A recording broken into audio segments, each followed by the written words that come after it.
Assalamualaikum warahmatullahi wabarakatuh. Kita lanjutkan materi yang sempat terputus tadi.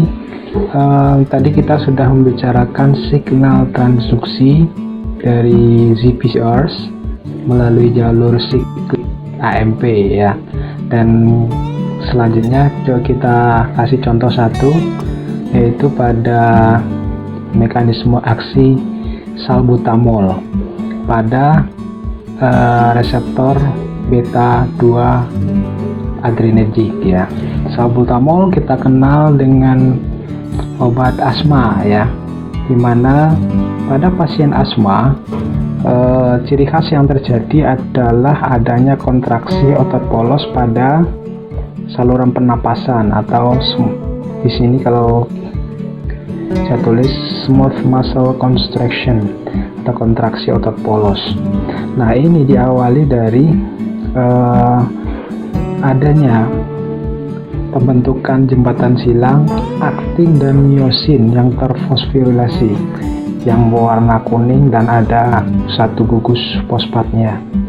Nah, ketika terjadi pembentukan jembatan silang antara aktin dan miosin yang terfosforilasi ini, maka akan terjadi kontraksi otot polos. Nah, dalam keadaan tidak aktif, miosin ini tidak terfosforilasi.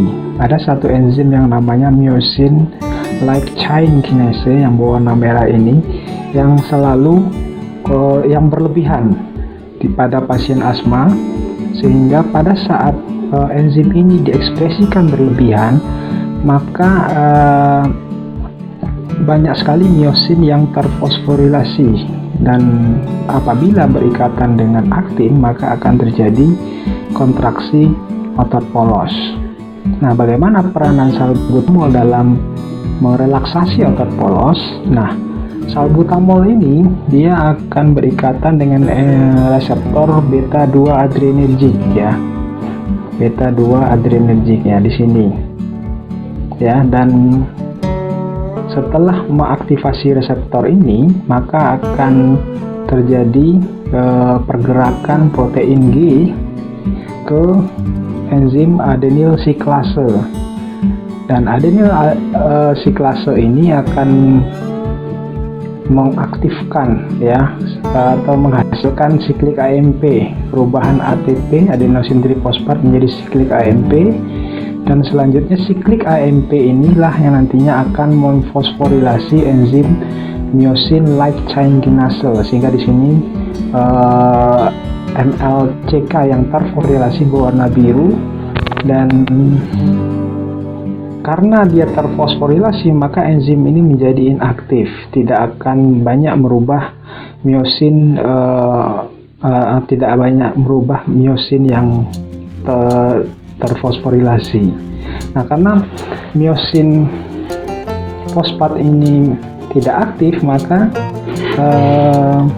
myosin yang terfosforilasi akan lebih banyak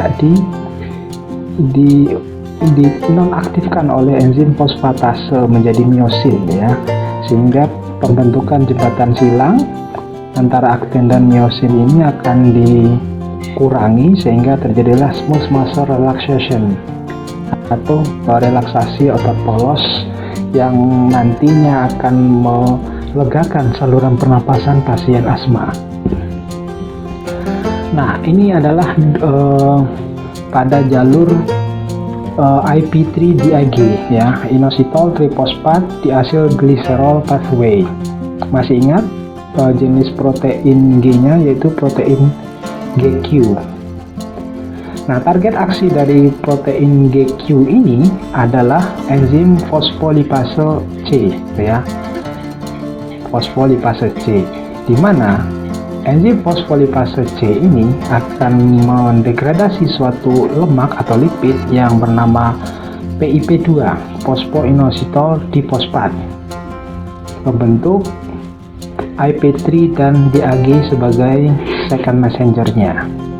Nah, IP3 ini dengan mekanisme aksi selanjutnya, hasil akhirnya adalah peningkatan kadar kalsium intraseluler, Sedangkan diasylglicerol nanti akan mengaktifkan enzim fosfokinase C ya.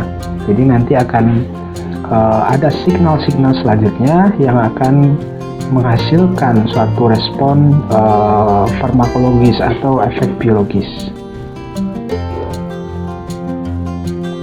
Nah, ini adalah gambaran tentang jalur IP3-DAG ya, di mana protein G-nya itu subunit alfanya adalah GQ.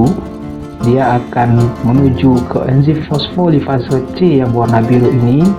Selanjutnya enzim fosfolipase C ini akan mengubah lipid ya yang berada di membran sel ya. Ada PIP2 menjadi IP3 dan diasylglicerol. Nah, inositol trifosfat atau IP3 ini selanjutnya akan pergi ke membran inti sel, di mana di sana aksinya akan membuka kanal ion kalsium. Ke tempat penyimpanan kalsium, bukan di inti sel ya, tapi di reticulum endoplasma. IP3 gate calcium channel ya. Nah, ion kalsium yang tersimpan di dalam reticulum endoplasma ini akan keluar ke cairan intrasel, sehingga di sini terjadi peningkatan kadar ion kalsium yang berwarna biru ya, bulatan berwarna biru ini. Kemudian ion kalsium dia akan berikatan dengan suatu protein yang namanya kalmodulin yang berwarna orange di sini ya, yang ini. Kemudian kalmodulin ini nantinya akan membantu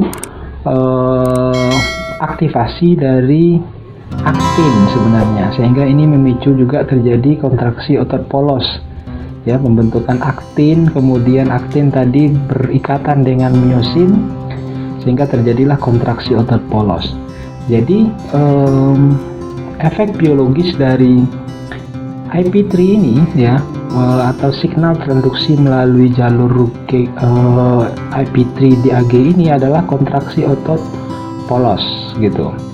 Nah, kemudian kalsium tadi juga akan mengaktifasi ya, PKC ya, DAG kemudian dengan PKC ya akan berikatan dengan fosfokinase C, dan adanya peranan kalsium di sana untuk mengaktifkan PKC ini juga ya, sehingga enzim fosfokinase C ini dia nanti akan mengaktifkan protein-protein lain yang terlibat dalam berbagai macam efek biologis yang lain.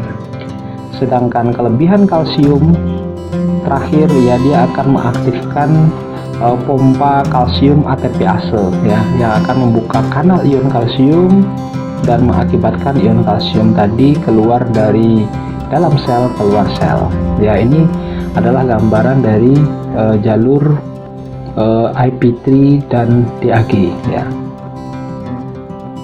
Kemudian ini adalah dua jalur ini ada beberapa contoh ya, reseptor, dan mungkin tolong diingat-ingat ya. Untuk jalur cyclic AMP dependent untuk protein GI itu ada pada reseptor M2 atau acetylcholine muscarinic 2, ada pada alpha 2 itu adalah reseptor alpha adrenergic 2 dan D2, dopamin D2. Masih ingat, GI itu sifatnya nanti akan menginaktifkan enzim adenyl siklase, sehingga efeknya itu berlawanan dengan stimulating ya atau GS, yang umumnya dia akan mengaktifkan enzim enzim adenyl siklase dalam menghasilkan cyclic AMP. Nah, GS di sini contohnya tadi ada beta 2 adrenergic ya, yang terdapat pada otot polos saluran pernapasan.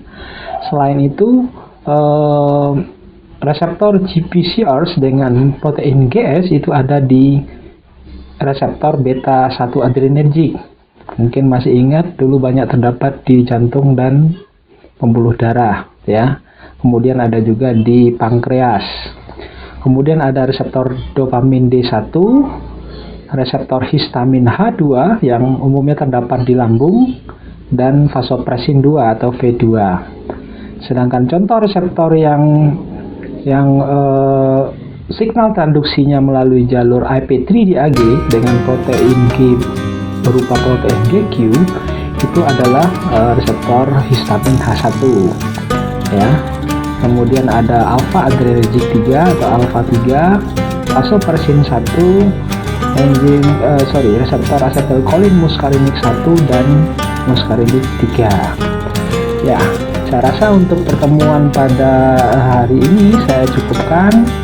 Mudah-mudahan ini bisa dipahami, mungkin sedikit dihafalkan, karena materi farmakologi molekuler ini betul-betul merupakan sebuah ilmu mati yang sifatnya dihafalkan, agak sulit untuk mengaplikasikannya pada pekerjaan kefarmasian, tetapi ilmu ini mendasari pemahaman kita bagaimana obat tersebut bekerja secara molekular ya, sehingga kita bisa lebih paham ya bagaimana suatu obat itu bisa mengakibatkan misalnya tadi kontraksi otot polos atau relaksasi otot polos seperti salbutamol tadi.